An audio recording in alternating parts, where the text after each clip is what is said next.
Hello, and welcome to another episode of the NK Active podcast. I am delighted to be joined with our first guest, who isn't actually based in the UK. They're actually based on the other side of the pond, and it's Dr. Emily Splichal. So instead of me giving myself an introduction about Dr. Emily, I'm going to let her tell us about her journey, because podiatry is slightly different in the US than it is compared to the UK. So firstly, Dr. Emily, many thanks for taking time out of your busy day to come and have a chat with me on the NK Active podcast. Let's just give our listener a bit about yourself, about your journey you've been on. Absolutely. So first, thank you for hosting me or having me on. I am a functional podiatrist, which means that I look at the body from a very integrated perspective. I was trained in the US, so we were discussing a little bit earlier as far as podiatry in the United States is very surgical focused, surgical based. I was trained as a surgeon. I did surgery for 5 years. And then over the last 5 years, I pulled away from that and focused much more on functional movement, functional medicine, as well as regenerative medicine. So part of what shapes me as a functional podiatrist is that I also have my master's in human movement. So I actually consider myself more of a human movement specialist. And my passion for human movement really started from me being a gymnast for 13 years and also being in the fitness industry for 20 years. So I try to combine all of those interests, passions, niches that I am in to create this practice or approach to human movement that is very functional based. But I'm also very passionate about barefoot science. Yep. And about how we can access our feet into the nervous system, getting out of our shoes. It's why I became the founder of Naboso, which is a sensory product line. And everything that I try to do for really consumers or my patients or other professionals is to empower them to understand the foot from a sensory perspective and from this powerful integrated foundational structure. Yeah. And we'll come on to Naboso later on, but I just want to ask the question. So what was the trigger for you then to decide in a better way, hang up your scalpel, as it were, and then go to the sort of non-surgical, more conservative treatment approach of foot and ankle pathology? So I was always, I think some people have the personality to question things. And when I was going through my training, we were taught certain things that if you see this, you do this. And I just started asking myself, well, why? I don't think that that's the only option for them. I don't think that you need to push someone to surgery right away. I do think it was my fitness movement background that set that tone. And then also understanding that when you're a surgeon, surgery is very you become blasé about it. You're like, oh, surgery, OR, easy procedure.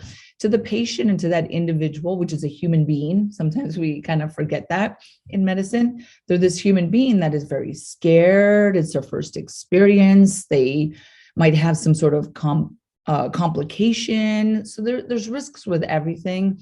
And I just saw it being very kind of tossed around very lightly.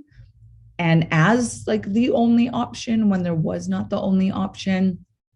And simultaneously, I started getting into anti-aging medicine and regenerative medicine. I'm a member of the American Academy of Anti-Aging Medicine. And there's a lot of techniques that are now out there that create this opportunity that can help many people avoid surgery. The only reason I was smiling then is because you used a phrase that I use a lot in clinic and speaking to other healthcare professionals. In the UK, I think podiatry traditionally follows the very what I call medical model. So it's quite binary. You have surgery or you don't have surgery. And a lot of the time the patients we speak about is that we have to treat the pathology within their foot, ankle, and lower limb. But you also have to remember there's a human being attached to that. And exercise prescription is most probably my biggest passion in getting just people generally fitter, stronger, moving better. And actually you can achieve a lot with doing that. And we always ask our patients to sort of like previous experiences of why didn't rehab or stuff work? It's because traditionally people have just been given, here are the same exercises given to the same person, and everyone has to do them the same way. But we're not a cake. We're not built on the same recipe. We're all different things. There's different things like work, family life, stresses that affect your ability to do things and will affect your outcome. So this is why we do what we do. And I just found it quite funny that you use the same term that we use in clinic to explain to patients why. And when we do that, when we follow that approach and we take the human element into it, our own clinical audit data shows that about 97% of the time we'll achieve what that patient's outcome is. And I think then that was then led to the point where, as a clinic based in the UK, like yourself, like we treat people all over the world who want to come and say, actually, I don't need to go down surgery at this point. And I'm not saying surgery is always a bad thing. Sometimes it is the right thing for the right person at the right time. But I always think it's that thing you got to jump into last. Don't jump straight into it, because if you're going to have a fusion, once that's done, you can't undo that, can you? And I'm also a believer that actually, if you do need to go sound surgery, if you can get yourself moving better, get yourself fitter, get yourself stronger, you're most probably going to get a better outcome from surgery anyway. So I just think, what's there to lose, really? Yeah, no, I agree. So talk us through about Nibusu and how that has come about, and just sort of some of the evidence behind and the research behind the use of textured insoles. Yeah, so I'm going to just first kind of precede by sharing kind of why I started the company.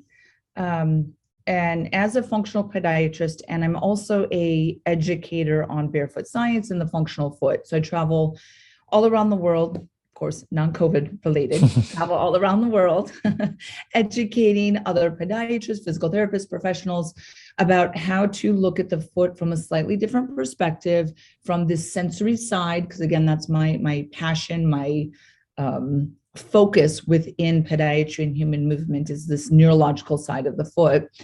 Traveling around, started speaking about footwear science, surface science, and barefoot science. So once you get someone out of their shoes and you're training them barefoot, then I started coming into this question of, well, what is the surface that we should be training them on, right? Like if I can get a patient or an athlete individual out of their shoes to access their feet, then the next question that I should be asking as the professional should be, well, what's the best surface I should have them on to then get the most out of this barefoot? And I started seeing that there was not a lot out there that was really focused for the activation or optimization of engaging the foot. So I started going into different research on surfaces, insoles, so whatever was the interface between the foot and the surface. So I started running into textured insole research. There's a lot of textured insole research, dozens of articles. And what you would start seeing is that there was this improvement in foot perception, improvement in balance.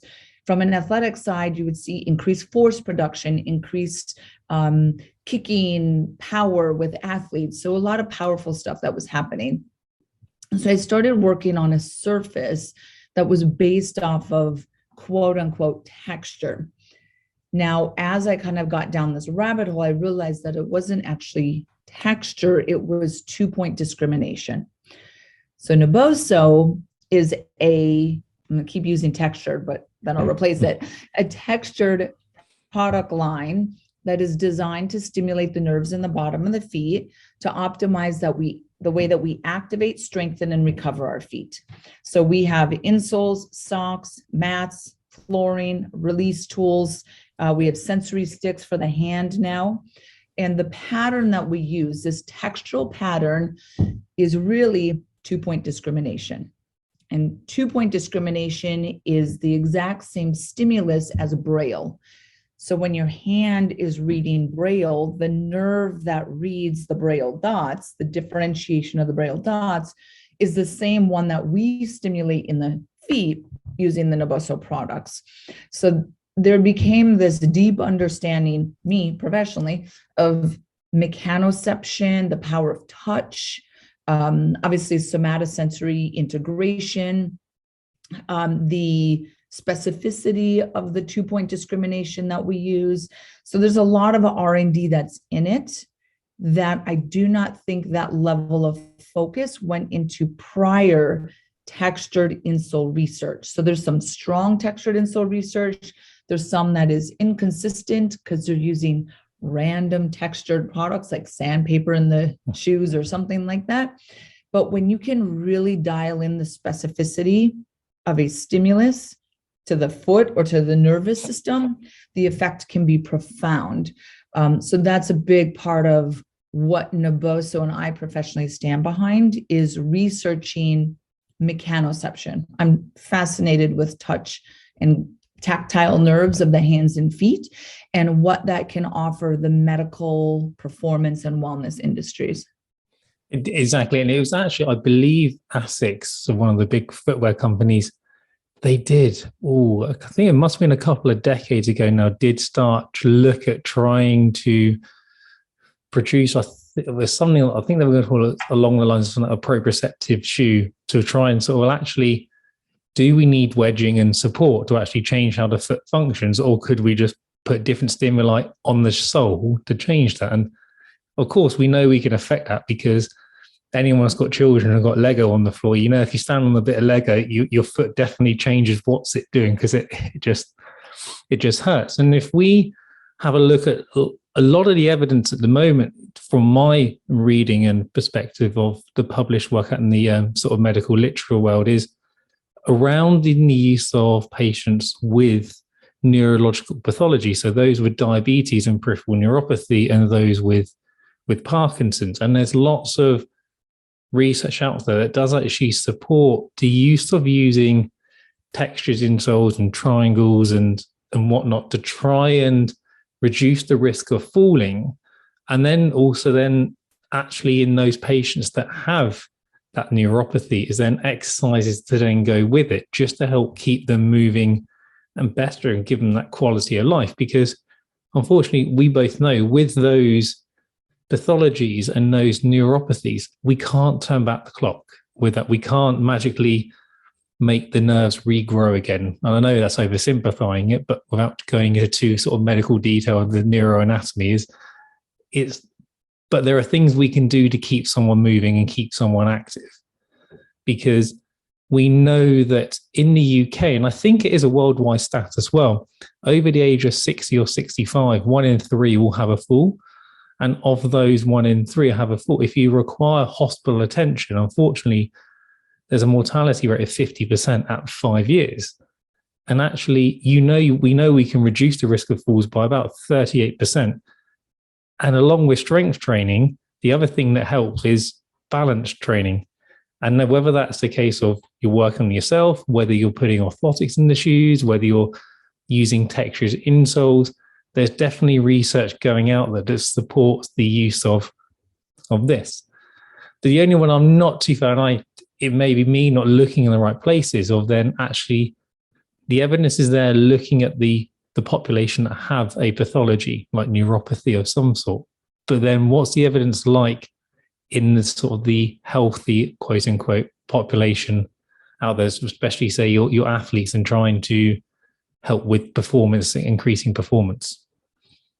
Yes, so we have done a couple pilots, and the pilot studies that we have done have been just initially gathering some data from, we have thousands of users that we can access and say, okay, if you use this and you play golf. So we did a golf pilot, and we took 50 golfers who had never used Naboso before, never heard of it, not familiar with this whole foot thing.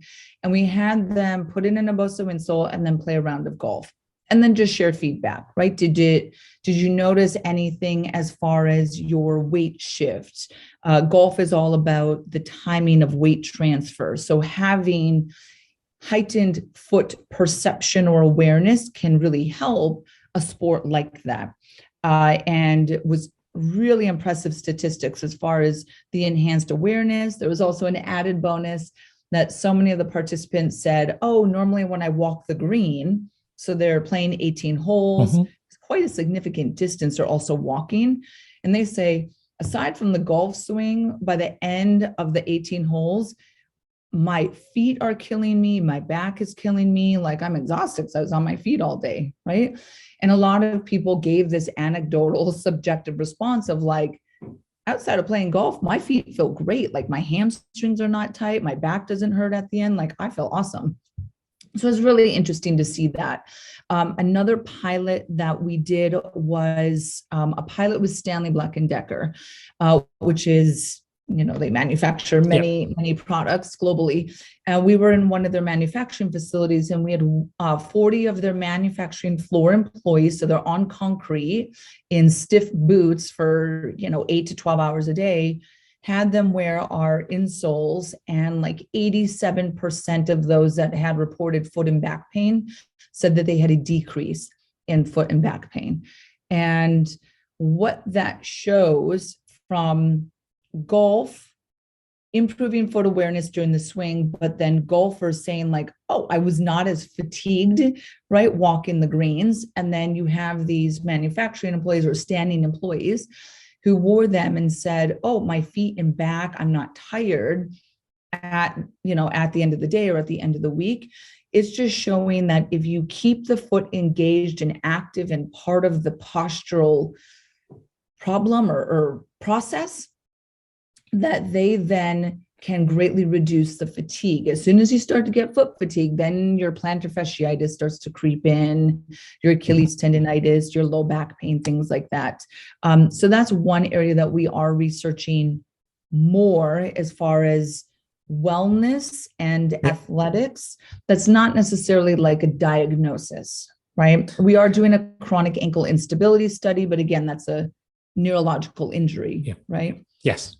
No, and I completely on board with what, because I have a thing that there's a lot of research with regards to musculoskeletal pathology out there, but this is going to sound pretty bad. And I think some of the research, we haven't been asking the right question or picking the right methodology on how to do that, because some of the issues with randomized controlled trials, you're trying to look for a definite answer.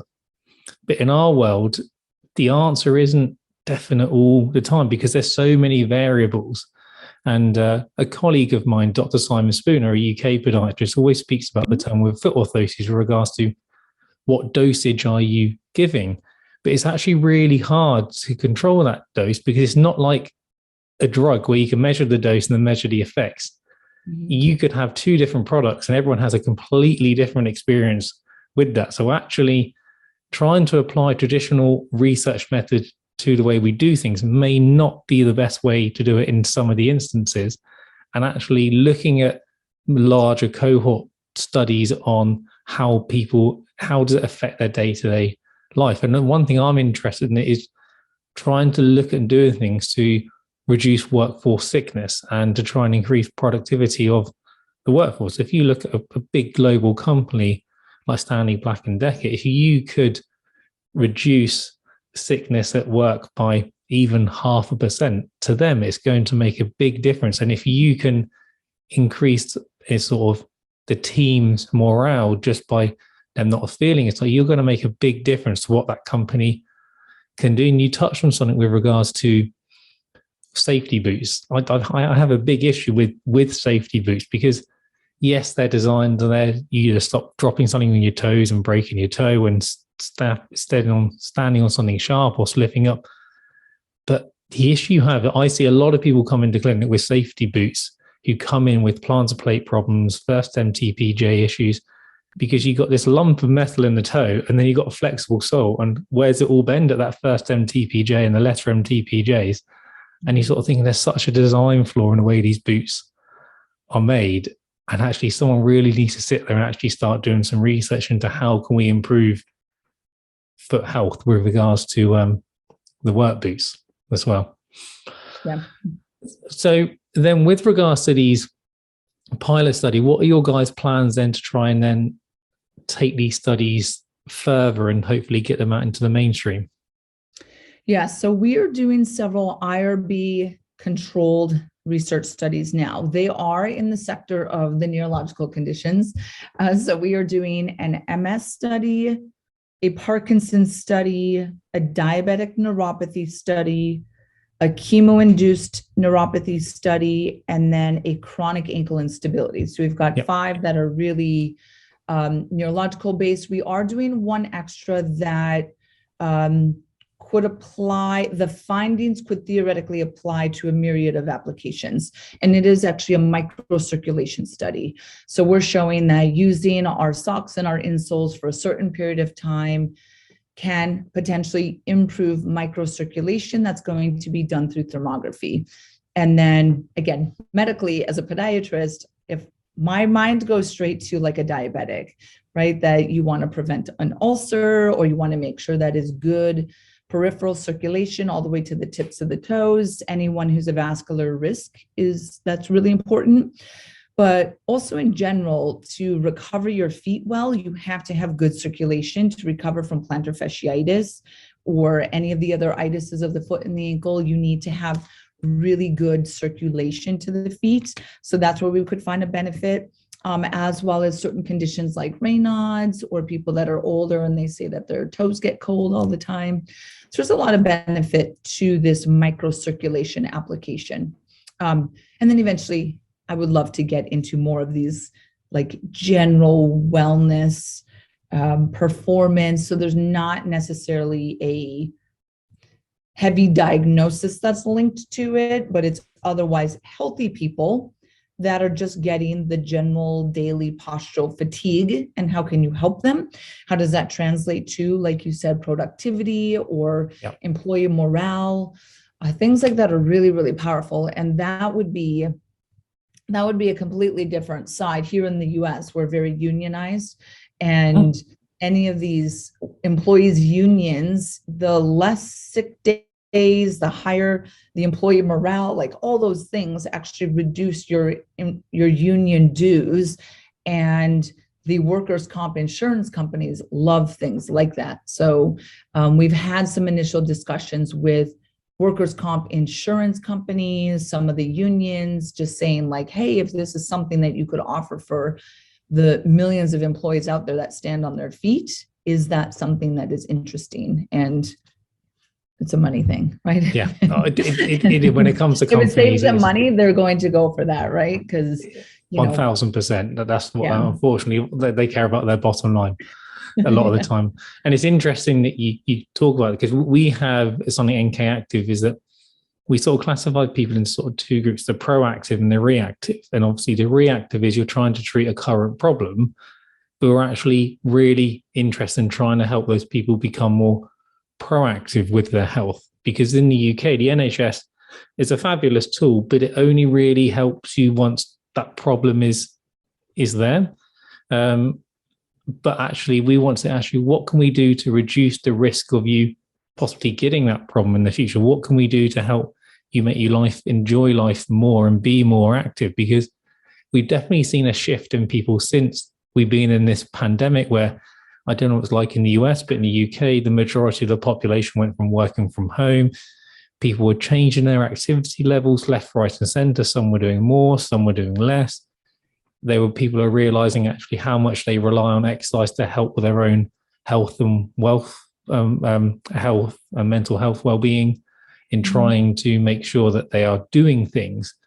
And we're finding more and more people now want to come in and say, I haven't got an injury as such, but I know I've got some osteoarthritis. I know I'm starting to give you aches and pains. What can I try and do to try and keep myself moving as such?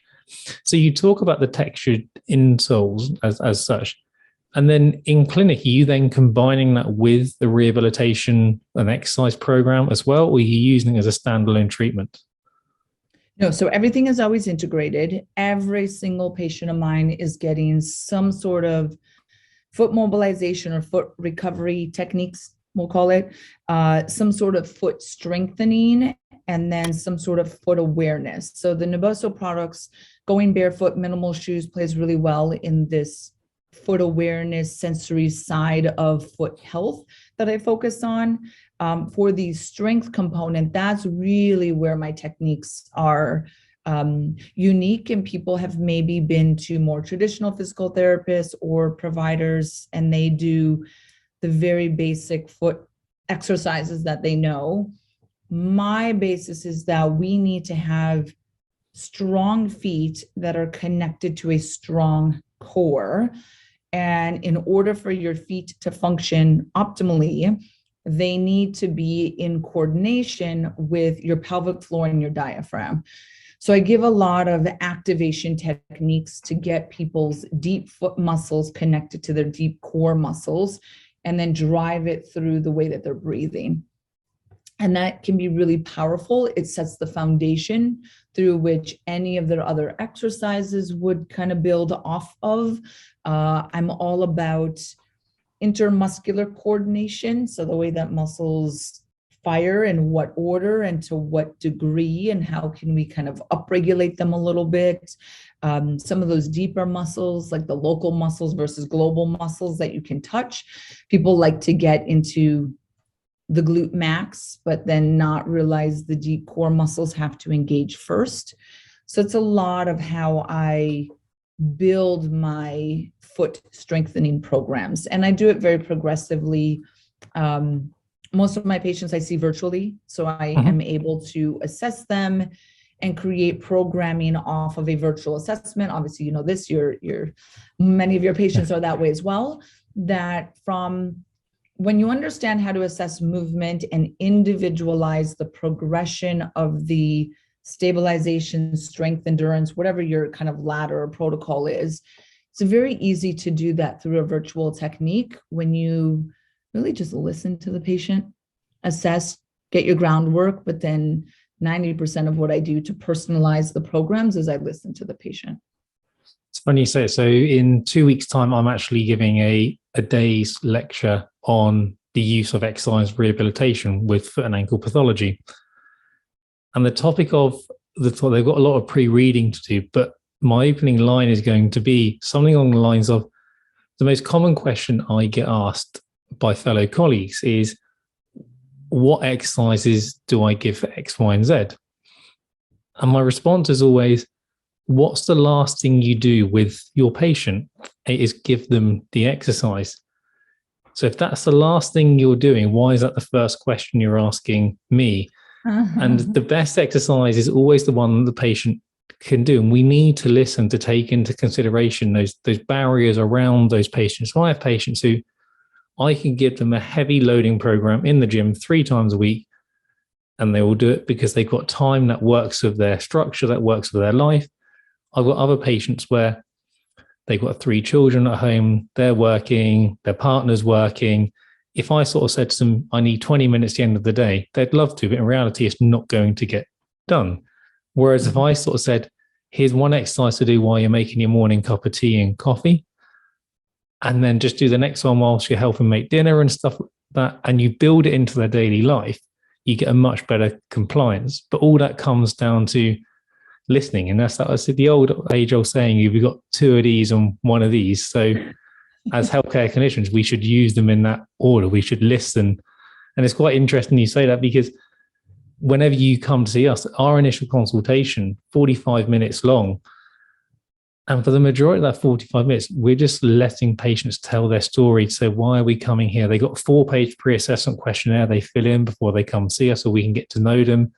And I'm a big believer in the more we listen, the more we get to know, the better plan we can build for that patient. And if you get that compliance, you're then going to get the results to go with it. And for me, one of the big positives of the pandemic is that has shown us as clinicians and patients you can deliver a lot of musculoskeletal care virtually. It's sort of, as we sort of said before we come on and start recording, is that I've got about 4 current UF patients across the US, and it's all I developed a bit of a name, I think, for treating plantar plate injuries without surgery. And that goes a long way of just strengthening and actually all the US patients we've seen, they've actually shown really good results. They've all got back to their marathon running and everything along those lines. So you can deliver the care. And what was interesting was actually some of the rehab kit I sent them, I could get it to Texas quick and I could send it somewhere in the UK.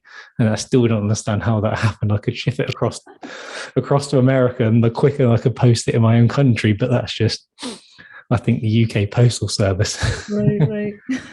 But no, I think there's definitely there's a lot of work to be done with regards to rehab and how we can use different adjuncts to our therapies, whether that's orthoses, whether that's footwear, whether that's textured insoles.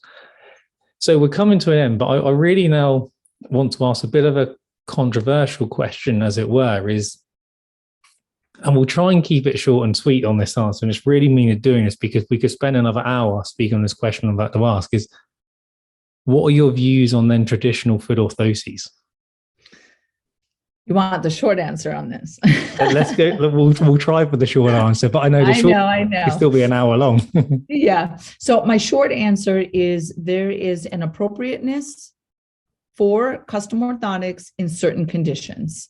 I would say that they're highly overprescribed, especially here in the US. I can only speak about the US. No, I agree with you 100% on that.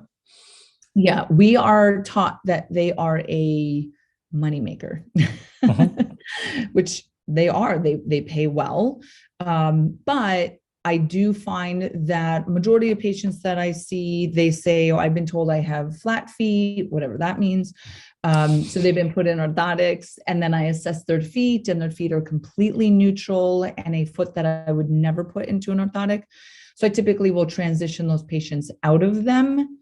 However, having said that, I'm not A or B, left or right, right? I'm not very polar in what I say. I'm very passionate about certain things. There are certain foot types, let's say a tear in your post-tib tendon or a grade 3 PTDD, grade 4, they need to be in something because they have a structural breakdown of the integrity of the foot.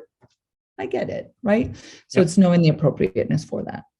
Well, this is going to be short and sweet because I agree 100% with everything you just said, and it's the exact thing that we do. I thought you would. I sort of hoping that we're going to get something we didn't agree on and have a bit of a debate about it, but no, I agree that we use foot orthoses in our practice, but a lot of the time is actually they use a short-term devices maybe to take someone through and sort of say, look, you don't need these all the time, or you mainly need them if you're going on a 10-mile run, but anything below that, you don't need them. I do agree they are massively overused and also sometimes sold as this sort of magic bullet that is going to solve all your problems, when that's just not true. If there's an underlying, I don't want to use the word weakness, but you're not as strong as you should be, or you're not moving as well as you should be, and your body's not conditioned where it needs to be, then putting a lump of foam, carbon or plastic in your shoe isn't going to solve that, but you need to get down to the crux of